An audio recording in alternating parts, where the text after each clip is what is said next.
Good morning, students. Nidwani Commerce College, Dharwad. First of all, welcome to Nidwani Commerce College, Dharwad. My name is Professor Avinash PS. I am teaching Business Economics for BCom first sem. Today, I will discuss Business Economics. First chapter, meaning, objective and concept of Business Economics. ವ್ಯಾವಹಾರಿಕ ಅರ್ಥಶಾಸ್ತ್ರದ ಅರ್ಥ, ವ್ಯಾವಹಾರಿಕ ಅರ್ಥಶಾಸ್ತ್ರದ ಉದ್ದೇಶಗಳು, ಅಷ್ಟೇ ಅಲ್ಲದೆ ವ್ಯಾವಹಾರಿಕ ಅರ್ಥಶಾಸ್ತ್ರದ ಒಂದು ವಿವರವಾದಂಥ ಒಂದು ಅಧ್ಯಯನವನ್ನು ನಾವು ಪ್ರಥಮ ಅಧ್ಯಾಯದಲ್ಲಿ ಮಾಡ್ತಾ ಇದ್ದೇವೆ.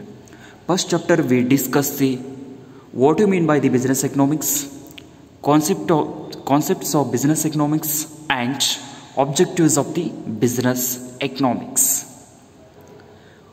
First, before we understand the business economics definition, first we understand the what do you mean by the business. ನಾವು ಇಲ್ಲಿ ವ್ಯಾವಹಾರಿಕ ಅರ್ಥಶಾಸ್ತ್ರದ ಒಂದು ಅರ್ಥವನ್ನು ನೋಡುವ ಮುಂಚಿತವಾಗಿ ಮೊದಲು ವ್ಯವಹಾರ ಅಂದ್ರೇನು?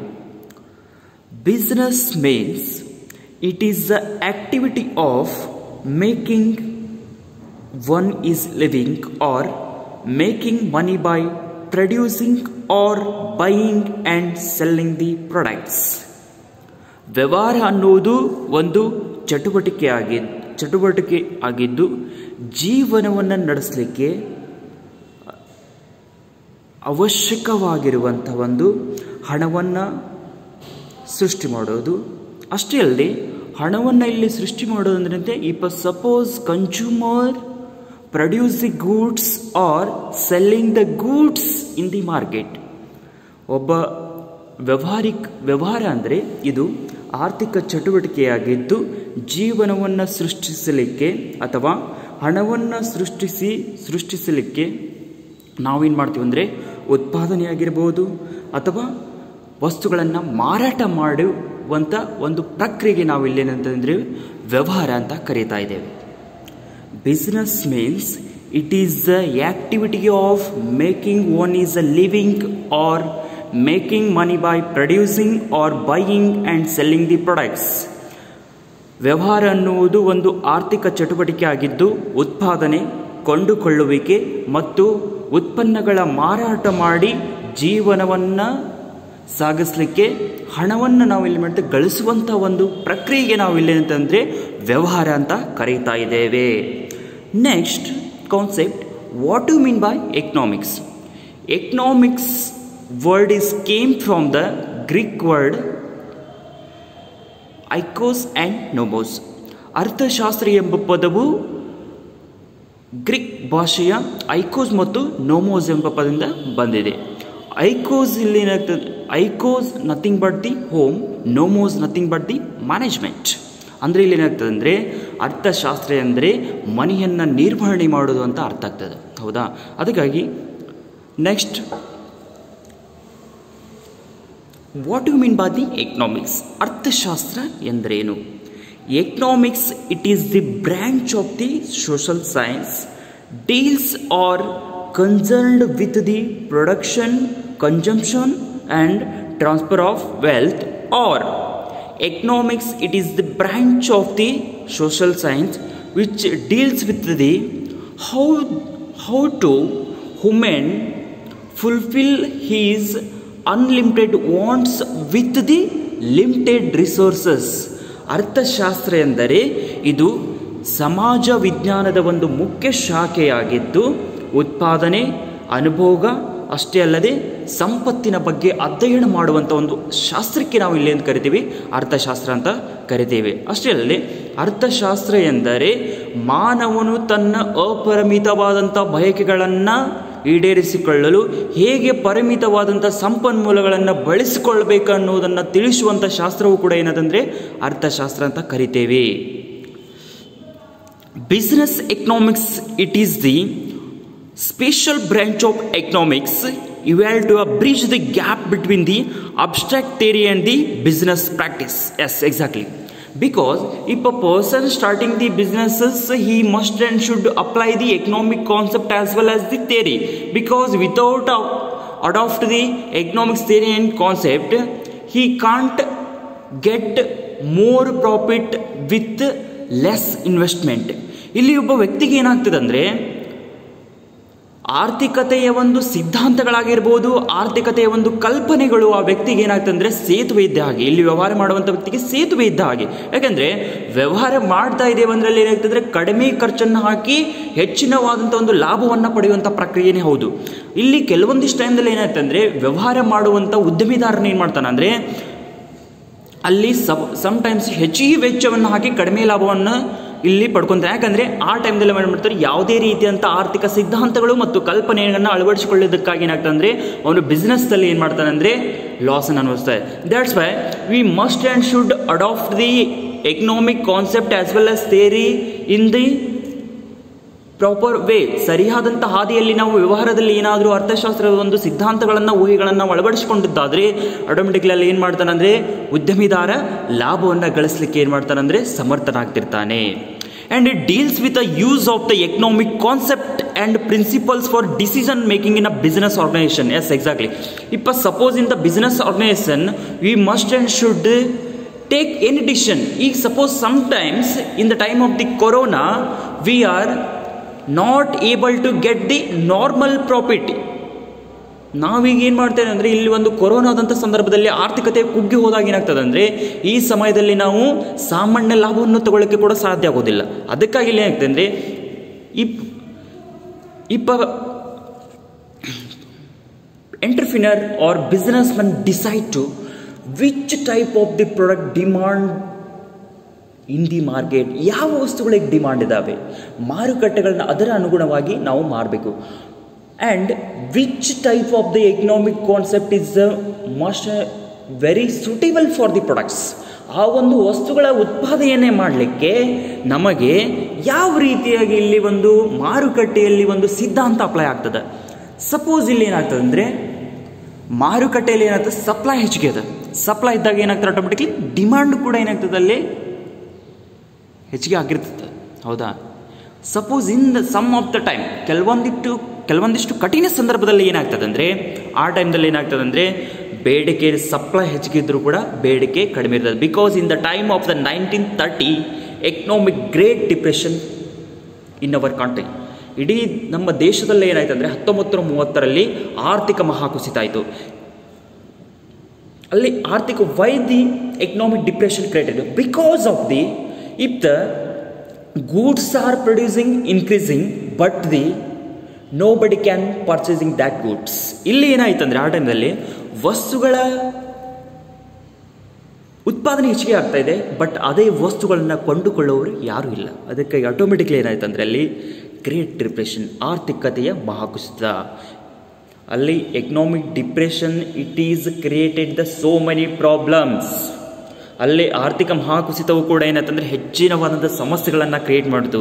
ಅದಕ್ಕಾಗಿ ಏನಾಗ್ತಂದರೆ ಇಪ್ಪ businessman every business must and should adopt the economic concept theory and the principles for decision making. ಯಾವುದೇ ಒಂದು ನಿರ್ಧಾರವನ್ನು ನಾವು ತಗೋಬೇಕಂದ್ರೆ ವ್ಯವಹಾರದಲ್ಲಿ ಏನಾಗ್ತದೆ ಅಂದರೆ ನಮ್ಮ ಒಂದು ನಿರ್ಧಾರ ತಗುವಂಥ ನಿರ್ಧಾರ ಏನಾಗಿರ್ಬೇಕಂದ್ರೆ ನಮ್ಮ ವ್ಯವಹಾರಕ್ಕೆ ಅದೇನಾಗಬೇಕಂದ್ರೆ ಸದುಪಯೋಗ ಆಗಿರಬೇಕು. ಸಪೋಸ್ ನಾನು ಒಂದು ವಸ್ತುವನ್ನು ತಯಾರಿಸ್ತಾನೆ ಅಂದರೆ ಆ ವಸ್ತುವಿನ ನನಗೆ ಲಾಭ ಸಿಗುವಂಥ ಆಗಿರಬೇಕು, ಹೊರತು ಅದರಿಂದ ನಷ್ಟ ಆಗಿರಬಾರ್ದು. If suppose entrepreneur produce the goods, he must and should gain the profit from the goods. ಆ ವಸ್ತುವಿನಿಂದ ಏನಾಗಬೇಕಂದ್ರೆ ನಮಗೆ ಲಾಭ ಸಿಗುವಂತೆ ಇರಬೇಕು. And modern business executives are confirm with a continuous process for decision making and the forward planning through uncertain future. Yes, if suppose modern business executive and continuous process of the decision making. If nowadays most of the businessmen produce the capital goods as well as the luxurious goods. ಇಲ್ಲಿ ಐಷಾರಾಮಿ ಸರಕುಗಳು ಮತ್ತು ಬಂಡವಾಳ ಸರಕುಗಳನ್ನು ಏನು ಮಾಡ್ತಾರೆ ಅಂದರೆ ಹೆಚ್ಚಿಗೆ ಪ್ರೊಡ್ಯೂಸ್ ಮಾಡ್ತಾರೆ. ಇಲ್ಲಿ ಹೆಚ್ಚಿಗೆ ಪ್ರೊಡ್ಯೂಸ್ ಮಾಡೋದ್ರಲ್ಲಿ ಏನಾಗ್ತದೆ ಅಂದರೆ ಬಿಸ್ನೆಸ್ ಮನ್ ಕಂಟಿನ್ಯೂಸ್ ಆಗಿ ಏನು ಮಾಡಬೇಕಂದ್ರೆ ಡಿಸಿಷನ್ನ ತಗೋಬೇಕು, ನಿರ್ಧಾರವನ್ನು ತಗೊಳ್ಬೇಕು. ಯಾಕಂದರೆ ಯಾವ ರೀತಿಯಾಗಿ ಇಲ್ಲಿ ಕ್ಯಾಪಿಟಲ್ ಗೂಡ್ಸ್ ಏನು ಮಾಡ್ತಾರೆ, ಕಂಟಿನ್ಯೂಸ್ ಪ್ರೊಸೆಸಿಂಗ್ ಇರೋದು, ಲಕ್ಸುರಿಯಸ್ ಗೂಡ್ಸ್ ಏನಾರು ಇರೋದ್ರೆ ಕಂಟಿನ್ಯೂಸ್ ಪ್ರೊಸೆಸ್ ಇರೋದು. ಅದಕ್ಕಾಗಿ ಇಲ್ಲಿ ಏನು ಮಾಡಬೇಕಂದ್ರೆ ಬಿಸ್ನೆಸ್ ಮನ್ ಆದಂಥವನು ಏನು ಮಾಡಬೇಕಂದ್ರೆ ಕಂಟಿನ್ಯೂ ಆಗಿ ಏನು ಮಾಡ್ತಾನೆ, ಯಾವ ರೀತಿಯಾಗಿ ಎಕನಾಮಿಕ್ಸಲ್ಲಿ ವೇರಿಯೇಷನ್ ಆಗ್ತಾ ಇರ್ತದೆ, ಆ ವೇರಿಯೇಷನ್ ಆಗ್ತಾ ಇರೋದ್ರಿಂದ ಯಾವ ರೀತಿಯಾದಂಥ ಡಿಸಿಷನ್ನ ತಗೋಬೇಕು. ಅದಕ್ಕಾಗಿ ಇಲ್ಲಿ ಏನಾಗ್ತದೆ, ಬಿಸ್ನೆಸ್ಸಲ್ಲೇ ವ್ಯವಹಾರದಲ್ಲೇ ನಾವು ಏನು ಮಾಡಬೇಕಂದ್ರೆ ಯಾವುದೇ ರೀತಿಯಾದಂಥ ಒಂದು ನಾವು ನಿರ್ಧಾರವನ್ನು ತಗೋಬೇಕಂದ್ರೆ ಅರ್ಥಶಾಸ್ತ್ರ ಒಂದು ಅತ್ಯಮೂಲ್ಯವಾದಂಥ ಒಂದು ಸಿದ್ಧಾಂತಗಳು ಮತ್ತು ತತ್ವಗಳನ್ನು ಅಳವಡಿಸಿಕೊಳ್ಳಲೇಬೇಕಾಗ್ತದೆ. And economic theory provides a number of concepts and the analytical tools which are considerable significance to the executives in their decision making process. Suppose in the some of the times economic theory provides so many concepts. If suppose market adopted the demand concept, supply concept, production concept, cost concept, income concept etcetera. ಇಲ್ಲಿ ಆರ್ಥಿಕತೆಯಲ್ಲಿ ಏನಿದೆ ಅಂದರೆ ಆದಾಯ ಒಂದು ಸಿದ್ಧಾಂತವನ್ನು ಅಳವಡಿಸ್ಕೋಬೇಕು, ವೆಚ್ಚದ ಸಿದ್ಧಾಂತವನ್ನು ಅಳವಡಿಸ್ಕೋಬೇಕು, ಬೇಡಿಕೆಯ ಒಂದು ಸಿದ್ಧಾಂತವನ್ನು ಅಳವಡಿಸ್ಕೋಬೇಕು, ಪೂರೈಕೆ ಒಂದು ಸಿದ್ಧಾಂತವನ್ನು ಅಳವಡಿಸ್ಕೋಬೇಕು. ಈ ರೀತಿಯಾಗಿ ಏನಾಗ್ತಂದರೆ economic theories provides a number of concept and analytical tools. In the proper way we analyse the product quality and the quantity as well as the profit of the entrepreneur. ಆ ಒಬ್ಬ ವ್ಯಕ್ತಿಯದ್ದು ಏನಾಗ್ತದೆ ಅಂದರೆ ಇಲ್ಲಿ ನಾವು ಸಮರ್ಥನೆ ನೀಡಲೇಬೇಕು. ಆ ವ್ಯವಹಾರದಲ್ಲಿ ಯಾವ ರೀತಿಯಾದಂಥ ಒಂದು ಪ್ರಾಫಿಟ್ ಆಗ್ತಾ ಇದೆ, ಯಾವ ರೀತಿಯಾಗಿ ಲಾಸ್ ಆಗ್ತಾ ಇದೆ, ಅದನ್ನು ಏನು ಮಾಡಿ ಪ್ರತಿಯೊಂದು ನಮ್ಮನ್ನ ಅನಲೈಟಿಕಲ್ ಆಗಿ, if suppose analytical is nothing but the including the economic principles, ಆರ್ಥಿಕವಾದಂಥ ತತ್ವಗಳನ್ನು ಅಳವಡಿಸ್ಕೊಂಡು ನಾವು ಏನು ಮಾಡಬೇಕಂದ್ರೆ ಆ ಒಂದು ವ್ಯವಹಾರದ ಒಂದು ಲಾಭಗಳನ್ನು ನಾವು ಏನು ಮಾಡಬೇಕಂದ್ರೆ ಇಲ್ಲಿ ಪರಿಗಣಿಸಲೇಬೇಕಾಗ್ತದೆ.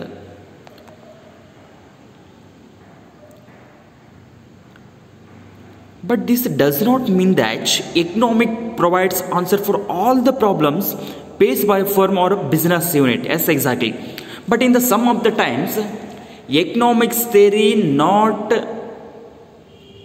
properly suitable for the various business activities. ಕೆಲವೊಂದಿಷ್ಟು ಇಲ್ಲಿ ನಾವು ವ್ಯವಹಾರದ ಒಂದು ಚಟುವಟಿಕೆಯಲ್ಲಿ ತೊಡಗಿದಾಗ ಕೆಲವೊಂದಿಷ್ಟು ಅರ್ಥಶಾಸ್ತ್ರದ ಒಂದು ಸಿದ್ಧಾಂತಗಳು, ಕಲ್ಪನೆಗಳು ಏನಾಗೋದಿಲ್ಲ, ಅದಕ್ಕೆ ಸೀಮಿತವಾಗೋದಿಲ್ಲ. ಯಾಕಂದರೆ if the present situation we can't adopted the 1940 economic theory, 1940 ಆರ್ಥಿಕವಾದಂಥ ಸಿದ್ಧಾಂತವನ್ನು ನಾವು 2020 ಒಂದು ಆರ್ಥಿಕತೆಗೆ ಅಳವಡಿಸಲಿಕ್ಕೆ ಆಗೋದಿಲ್ಲ. Because that time economic situation is different and the taste and preference for the people is a very different. 1930 ಏನಾಗ್ತದೆ, ಅಲ್ಲಿರುವಂಥ ಆರ್ಥಿಕ ಸ್ಥಿತಿಗತಿ ಬದಲಾವಣೆ ಇತ್ತು. ಅಷ್ಟೇ ಅಲ್ಲದೆ ಜನರ ಅಭಿರುಚಿಯಲ್ಲಿ ಬದಲಾವಣೆ ಇತ್ತು. But present nowadays compared to the 1930, nowadays people more demand to the capital goods as well as the lead the royal life. ಇಲ್ಲಿ ಏನು ಮಾಡ್ತಾರೆ, ರಾಯಲ್ ಲೈಫನ್ನು ಜೀವನವನ್ನು ನಾವು ಇಲ್ಲಿ ಏನು ಮಾಡಬೇಕಂದ್ರೆ ಲೀಡ್ ಮಾಡಬೇಕು. ಅಷ್ಟೇ ಅಲ್ಲದೆ ಬಂಡವಾಳ ಸರಕುಗಳಿಗೆ ಏನು ಮಾಡ್ತಾರೆ, ಹೆಚ್ಚಿನವಂಥ ಉತ್ಪಾದನೆ ಕೊಡೋದ್ರೆ ಇಲ್ಲಿ ಏನಾಗ್ತದೆ ಅಂದರೆ ಆ ಒಂದು ಆರ್ಥಿಕ ಸಿದ್ಧಾಂತಗಳು ಕೂಡ ಏನಾಗ್ತದೆ, ಎಲ್ಲ ಕೂಡ ಏನಾಗ್ತದೆ ಅಂದರೆ ಎಲ್ಲ ಒಂದು ಉತ್ಪಾದನಾ ಚಟುವಟಿಕೆಗಳಾಗಿರ್ಬೋದು, ಒಂದು ವಸ್ತುವಿನ ಉತ್ಪನ್ನಕ್ಕೂ ಕೂಡ ಇದು ಏನಾಗೋದಿಲ್ಲ ಅಂದರೆ ಅಪ್ಲೈ ಆಗೋದಿಲ್ಲ.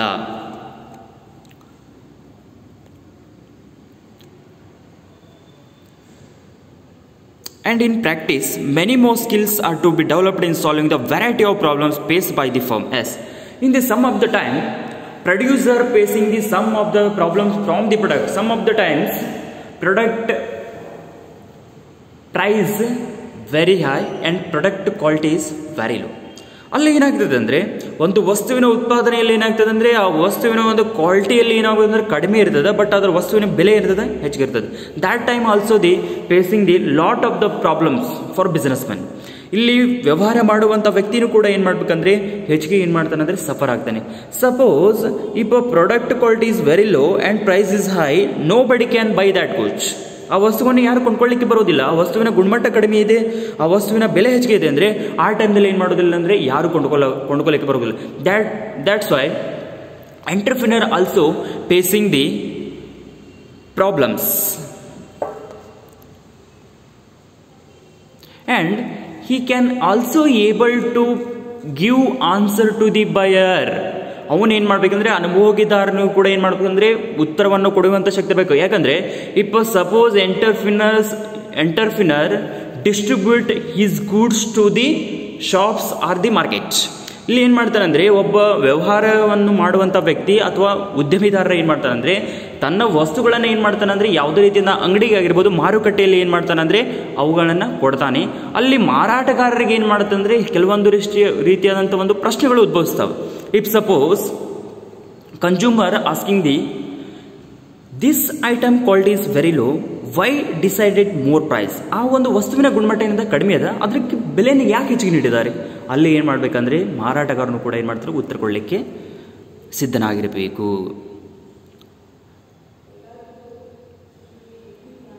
The executive have to develop the necessary skills to make use their knowledge. Yes, if suppose the entrepreneur start their business, he must and should gain knowledge from the market, or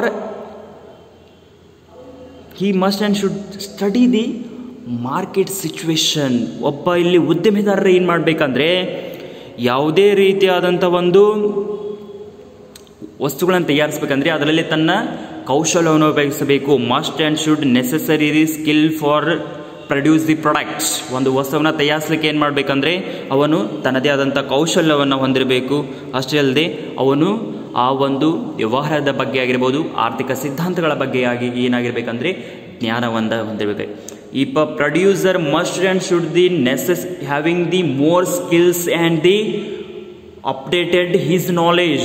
ಪ್ರಸ್ತುತ ಆರ್ಥಿಕ ತಕ್ಕಂತೆ ಏನಾಗಿರಬೇಕು ಅವನ ಜ್ಞಾನವನ್ನು ಕೂಡ ಇಲ್ಲಿ ಅಭಿವೃದ್ಧಿ ಆಗಿರಬೇಕು. ಅಷ್ಟೇ ಅಲ್ಲದೆ ಅವನ ಕೌಶಲ್ಯವನ್ನು ಕೂಡ ಏನು ಮಾಡಬೇಕಂದ್ರೆ ಇಲ್ಲಿ ಹೆಚ್ಚಿನ ಮಟ್ಟದಲ್ಲಿ ಏನು ಮಾಡಬೇಕಂದ್ರೆ ಅಭಿವೃದ್ಧಿ ಪಡಿಸಿಕೊಂಡಿರಬೇಕು. And business economics. Now we understand what do you mean by the business economics. Business economics, it is the branch of economics. It is the branch of economics which deals with the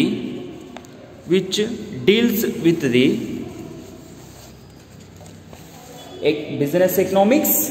It is branch of the economics which deals with the integrating of economic theory and principles into the business.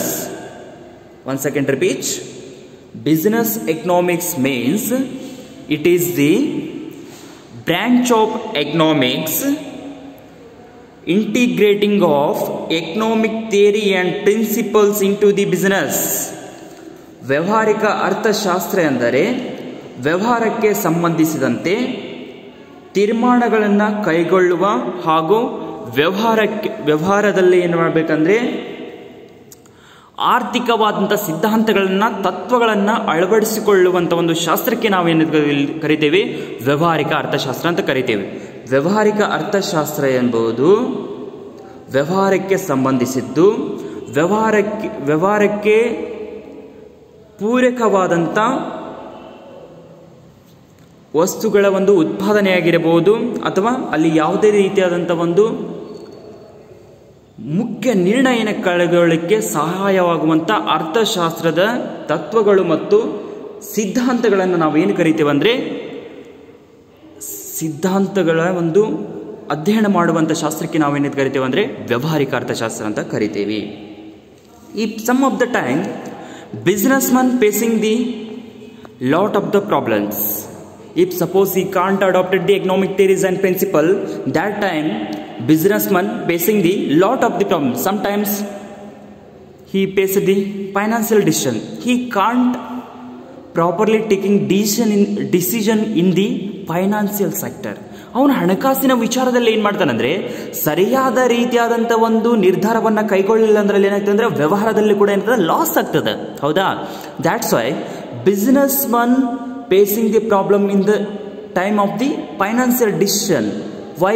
Because he can't adopted the economic theory and the principles into the business. ಅವನು ವ್ಯವಹಾರದಲ್ಲಿ ಏನಾಗ್ತಾ ಇದ್ದಾನಂದ್ರೆ ಯಾವುದೇ ರೀತಿಯಂತ ತತ್ವಗಳನ್ನ ಮತ್ತು ಆರ್ಥಿಕ ಸಿದ್ಧಾಂತಗಳನ್ನು ಇಲ್ಲಿ ಏನ್ ಮಾಡೋದಂದ್ರೆ ಅಳವಡಿಸಿಕೊಳ್ಳೋದಕ್ಕಾಗಿ ಅವೇನ್ ಮಾಡ್ತಾನಂದ್ರೆ ಬಹಳಷ್ಟು ತೊಂದರೆಗಳನ್ನ ಅನುಭವಿಸಬೇಕಾಗ್ತದೆ. ಈಗ ಸಪೋಸ್ ಎಕ್ಸಾಂಪಲ್ ಅನ್ನು ಕೊಟ್ಟೆ ನಾನು, ಹಣಕಾಸಿನ ನಿರ್ಧಾರದಲ್ಲಿ ಕೂಡ ಅವೇನ್ ಮಾಡ್ಬೇಕಂದ್ರೆ ಸರಿಯಾದಂತ ನಿರ್ಧಾರ ತಗೊಳ್ಳೋಕೆ ಏನಾಗ್ತದೆ ಅಂದ್ರೆ ಇಲ್ಲಿ ವ್ಯವಹಾರಿಕ ಅರ್ಥಶಾಸ್ತ್ರ ಅಂತ ಬಹಳಷ್ಟು ಮುಖ್ಯ ಆಗ್ತದೆ. There is a inter relationship between the business and economics. Without economics we can't lead life and not making money in the economy. ನಾವು ಆರ್ಥಿಕತೆಯಲ್ಲಿ ಏನು ಮಾಡಬೇಕಂದ್ರೆ ಅರ್ಥಶಾಸ್ತ್ರ ಇಲ್ಲ ಅಂದರೆ ಯಾವುದೇ ರೀತಿಯಂಥ ವ್ಯವಹಾರನೂ ಕೂಡ ಏನಾಗಲ್ಲ ಸಾಧ್ಯ ಆಗೋದಿಲ್ಲ. Some of the time production decision. Suppose entrepreneur facing the lot of problems in the production decision. ಅಲ್ಲಿ ಏನು ಮಾಡ್ತಾನೆ ಅಂದರೆ ಉತ್ಪಾದನೆಯ ಬಗ್ಗೆ ನಿರ್ಧಾರ ತಗೋವಾಗೂ ಕೂಡ ಏನಾಗ್ತದೆ ಅಂದರೆ ಬಹಳಷ್ಟು ಸಮಸ್ಯೆಗಳನ್ನು ಇಲ್ಲಿ ಏನು ಮಾಡ್ತಾನೆ ಅಂದರೆ ಉತ್ಪಾದಕನು ಎದುರಿಸ್ತಾನೆ. Why? What are the problems in the production decision? Suppose he producing more goods but that product cannot more demand in the market. ವಸ್ತುಗಳನ್ನು ಉತ್ಪಾದನೆ ಮಾಡ್ತಾನೆ ಹೆಚ್ಚಿಗೆ, ಬಟ್ ಆ ವಸ್ತುವು ಏನಲ್ಲ ಬೇಡಿಕೆ ಇರೋದಿಲ್ಲ, ಅವಾಗ ಆಟೋಮೆಟಿಕ್ಲಿ ಏನಾಗ್ತಾನೆ ಲಾಸ್ ಆಗ್ತಾನೆ. ಅದಕ್ಕಾಗಿ ಏನಂತಂದರೆ ಯಾವುದೇ ಒಂದು ಪ್ರೊಡಕ್ಷನ್ ಡಿಸಿಷನ್ನ ಉತ್ಪಾದನಾ ಒಂದು ನಿರ್ಣಯವನ್ನು ಕೂಡ ಏನಂತ ಸರಿಯಾದ ರೀತಿಯಲ್ಲಿ ತಗೋಬೇಕು. ಆ ಸರಿಯಾದ ರೀತಿಯಲ್ಲಿ ತಗೋಬೇಕಂದ್ರೆ ಮಾಡ್ತು ಎಕನಾಮಿಕ್ ಸಿಚುವೇಶನ್ ಅಂತ ಏನಿದೆ, ಯಾವ ರೀತಿ ಅಂತ ಎಕನಾಮಿಕ್ ಸಿಚುವೇಶನ್ ಮಾರ್ಕೆಟ್ದಲ್ಲಿ ಇದೆ ಅನ್ನೋದು ಕೂಡ ಏನಾಗ್ತದೆ ಬಹಳಷ್ಟು ಚೊಡೆ ಆಗ್ತದೆ. Next human resource decision. Some of the times entrepreneur appointed the unskill labours. ಕೆಲವೊಂದಿಷ್ಟು ಟೈಮ್ದಲ್ಲಿ ಏನಾಗ್ತದೆ ಅಂದರೆ ವ್ಯವಹಾರದ ಬಗ್ಗೆ ಗೊತ್ತಿಲ್ಲದವ್ರು ಏನು ಮಾಡ್ತಾರೆ ಅಂದರೆ ಅರೆ ಕೌಶಲ್ಯ ಇಲ್ಲದೇ ಇರುವಂಥ ಕಾರ್ಮಿಕರನ್ನು ನೇಮಕೊಂಡು ಹೋಗೋದು. That time he facing the lot of the problems because the people want the skill labor's products. ಇಲ್ಲಿ ಏನಾಗ್ತದೆ ಅಂದರೆ ಹ್ಯೂಮನ್ ರಿಸೋರ್ಸ್ ಯಾವ ರೀತಿಯಾಗಿ ಸ್ಕಿಲ್ ಲೇಬರ್ಸ್ ಇರ್ತಾರೋ, ಸ್ಕಿಲ್ ಮಾನವ ಸಂಪನ್ಮೂಲಗಳ ಬಗ್ಗೆ ಒಂದು ನಿರ್ಣಯ ತಗೋಬೇಕು. ಯಾವ ರೀತಿಯಂತ ಮಾನವ ಸಂಪನ್ಮೂಲನ ನಾವು ಸದ್ಬಳಕೆ ಮಾಡಬೇಕು, ಯಾವ ಟೈಮ್ನಲ್ಲಿ ಮಾನವ ಸಂಪನ್ಮೂಲನ which time of the human resource is a very necessary in to the economy. ಇಲ್ಲಿ ಆರ್ಥಿಕತೆಯ ಒಳಗೆ ಯಾವ ರೀತಿಯಾಗಿ ಮಾನವ ಸಂಪನ್ಮೂಲಗಳನ್ನು ಯಾವ ಸಂದರ್ಭಕ್ಕೆ ಯಾವ ಉತ್ಪಾದನೆಗೆ ನಾವು ಬಳಸಬೇಕು, ಅಷ್ಟೇ ಅಲ್ಲದೆ ಯಾವ ರೀತಿಯಿಂದ ಟೆಕ್ನಾಲಜಿಯನ್ನು ಯೂಸ್ ಮಾಡಬೇಕು, ಯಾವ ರೀತಿಯಿಂದ ಸ್ಕಿಲ್ ಲೇಬರ್ಸನ್ನು ಅಡಾಪ್ಟ್ ಮಾಡಬೇಕು ಅನ್ನೋದು ಕೂಡ ಬಹಳಷ್ಟು ನೆಸೆಸರಿ ಆಗ್ತದೆ. ನೆಕ್ಸ್ಟು ಡಿಸ್ಟ್ರಿಬ್ಯೂಷನ್ ಡಿಸಿಷನ್, ವಿತರಣೆಯಲ್ಲಿ ನಿರ್ಧಾರ. ಇಲ್ಲಿ ವಿತರಣೆ ಮಾಡುವಾಗ ನಮ್ಮ ಪ್ರಾಡಕ್ಟ್ಸನ್ನು ಯಾರಿಗೆ ನಾವು ಮಾರಬೇಕು, ಯಾವ ಪ್ರೈಸಲ್ಲಿ ಮಾರಬೇಕು, ಯಾವ ವ್ಯಕ್ತಿಗೆ ನಮ್ಮ ವಸ್ತುಗಳನ್ನು ಕೊಂಡ್ಕೊಂಡಾಗ ಅವನು ಏನು ಮಾಡ್ತಾನೆ ಅಂದರೆ ಈ ವಸ್ತುಗಳನ್ನು ಏನು ಮಾಡ್ತಾನೆ ಅವನು ತಗೊಂತಿರ್ತಾನೆ. ಅದಕ್ಕಾಗಿ ನಾವು ಯಾರಿಗೆ ಮಾರಬೇಕು ಅನ್ನೋದು ಕೂಡ ಏನಾಗ್ತದೆ ಬಹಳಷ್ಟು ಪ್ರಶ್ನೆ ಆಗ್ತದೆ. That's why in the business economics is a very necessary. If entrepreneur adopted the economics theory and principle, he easily lead his business in the profit way. ಅವನು ಇಲ್ಲಿ ಅರ್ಥಶಾಸ್ತ್ರದ ಸಿದ್ಧಾಂತಗಳನ್ನಾಗಿರ್ಬೋದು, ಆರ್ಥಿಕ ಸಿದ್ಧಾಂತಗಳನ್ನ ತತ್ವಗಳನ್ನ ಅಳವಡಿಸಿಕೊಂಡ ಅಂದರೆ ಇಲ್ಲಿ ವ್ಯವಹಾರದಲ್ಲಿ ಅವನು ಯಾವುದೇ ರೀತಿಯಾದಂಥ ಸಮಸ್ಯೆಗಳನ್ನು, ಯಾವುದೇ ರೀತಿಯಾದಂಥ ಒಂದು ತೊಂದರೆಗಳನ್ನು ಅನುಭವಿಸಿದಲ್ಲಿ ಈಸಿಯಾಗಿ ಏನು ಮಾಡ್ತಾನೆ ಅಂದರೆ ಬಹು ಸರಳವಾಗಿ ತನ್ನ ಒಂದು ವ್ಯವಹಾರವನ್ನು ಏನು ಮಾಡ್ತಿರ್ತಾನಂದರೆ ಮುಂದುವರಿಸಿಕೊಂಡು ಹೋಗ್ತಾ ಇರ್ತಾನೆ. ಅದಕ್ಕಾಗಿ ಏನಂತಂದರೆ suppose businessman adopted the theories and principle of the economics, he can easily get the profit. ಅವನು ಏನು ಮಾಡ್ತಾನೆ ಅಂದರೆ ವ್ಯವಹಾರದಲ್ಲಿ ಏನು ಮಾಡ್ತಾನೆ ಅಂದರೆ ಬಹು ಸರಳವಾಗಿ ಏನು ಮಾಡ್ತಾನೆ ಅಂದರೆ ಲಾಭವನ್ನು ಗಳಿಸ್ತಾ ಇರ್ತಾನೆ. That's why business and the economics R the two precious branches for economy. ಆರ್ಥಿಕತೆಯ ಒಂದು ಬಹು ಮುಖ್ಯವಾದಂಥ ಒಂದು ಪದಗಳಂದರೆ ಇವು ವ್ಯವಹಾರ ಮತ್ತು ಅರ್ಥಶಾಸ್ತ್ರ. ವ್ಯವಹಾರ ಇಲ್ಲದೆ ಅರ್ಥಶಾಸ್ತ್ರ ಇಲ್ಲ, ಅರ್ಥಶಾಸ್ತ್ರ ಇಲ್ಲದೆ ವ್ಯವಹಾರ ಇಲ್ಲ. Some of the times economics also adopted the some of the business concept. ಕೆಲವೊಂದಿಷ್ಟು ವ್ಯವಹಾರಿಕವಾದಂಥ ಸಿದ್ಧಾಂತಗಳನ್ನು ಇಲ್ಲಿ ಏನು ಮಾಡ್ತಾವಂದರೆ ಅರ್ಥಶಾಸ್ತ್ರವು ಕೂಡ ಅಳವಡಿಸ್ಕೊಂಡಿರ್ತದೆ. ಅದಕ್ಕಾಗಿ ಇಲ್ಲಿ ಏನಾಗ್ತದೆ ಅಂದರೆ ವ್ಯವಹಾರ ಮತ್ತು ಅರ್ಥಶಾಸ್ತ್ರ ಏನಾಗ್ತದೆ ಅಂದರೆ ಒಂದಕ್ಕೊಂದು ಏನು ಆತ್ಮೀಯ ಸ್ನೇಹಿತರಿದ್ದಂತೆ. Next, business economics is the science which deals with the application of economics theory to business practice. Yes, exactly. economics is nothing but the science. Science is nothing but the economics. Because business economics is the science which deals with the application of the economics. If suppose various applications in the economics, he can easily able to business in the economy. ಇಲ್ಲಿ ಏನಾಗ್ತವೆ ಅಂದರೆ ಕೆಲವೊಂದಿಷ್ಟು ಏನಾಗ್ತವೆ ಅಂದರೆ ಮೂಲಭೂತವಾದಂಥ ಅರ್ಥಶಾಸ್ತ್ರಗಳಾಗಿರ್ಬೋದು, ಅಥವಾ ಇಲ್ಲಿ ಏನು ಮಾಡ್ಬೋದು ಅಂದರೆ applications ಇರ್ತಾವೆ. ಯಾವ ರೀತಿಯಾಗಿ ಅರ್ಥಶಾಸ್ತ್ರ ಒಂದು ಅಪ್ಲಿಕೇಶನ್ಸ್ ಅನ್ನು ಕೂಡ ಏನು ಮಾಡ್ಬೋದು ಅಂದರೆ ಇಲ್ಲಿ ಈಸಿಯಾಗಿ ಅಡಾಪ್ಟ್ ಮಾಡಬೇಕು. And also it is lies on the border line of economics and the business management. Business economics it is the border line of economics and the business management. ವ್ಯವಹಾರ ನಿರ್ವಹಣೆ ಮಾಡಲಿಕ್ಕೆ ಮತ್ತು ವ್ಯವಹಾರ ನಿರ್ವಹಣೆ ಮಾಡಲಿಕ್ಕೆ ಮತ್ತು ಅರ್ಥಶಾಸ್ತ್ರದ ಚೌಕಟ್ಟಿಗೆ ಕೂಡ ಇಲ್ಲಿ ಏನಾಗಿದೆ ಅಂದರೆ ವ್ಯವಹಾರಿಕ ಅರ್ಥಶಾಸ್ತ್ರ ಕೂಡ ಏನಾಗ್ತದೆ ಬಹಳಷ್ಟು ಮುಖ್ಯ ಆಗ್ತದೆ.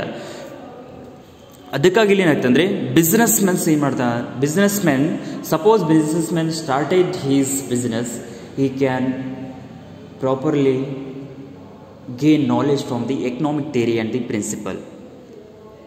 I think today class I will only discuss the introduction of the business economics.